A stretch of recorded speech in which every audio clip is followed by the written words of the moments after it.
بسم الله الرحمن الرحيم. سوف أتحدث اليوم عن فوائد خل التفاح للطيور.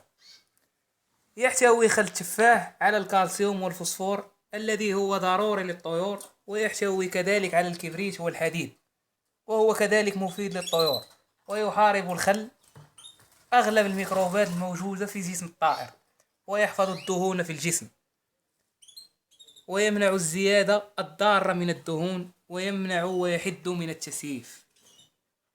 ومن المعروف إخواني الكرام أن خل التفاح الطبيعي هو علاج بدون آثار جانبية، وكما يعلم الجميع أن الأدوية البيطرية لديها جانبين: الإيجابي وهو العلاج، والسلبي أو الجانبي هو أن يضر بشيء آخر.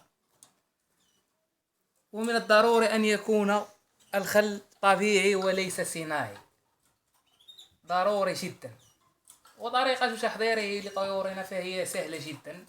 نحتاج إلى قارورة من الماء، نصف لتر ملعقة واحدة، ولتر ملعقتين. ومن الضروري كذلك تعطيش طيورنا لمدة لا تقل عن 3 ساعات أو 4 قبل إعطائهم هذه الوصفة، مع بقائها في قفص طائر لمدة 24 ساعة. أما بالنسبة للطيور في مرحلة طرح الريش، فننصح بإعطاء هذه الوصفة للطيور 2 مرات في الأسبوع. أما على مدار السنة فننصح بمرة واحدة. وشكرا لكم، وإلى اللقاء في مرة قادمة.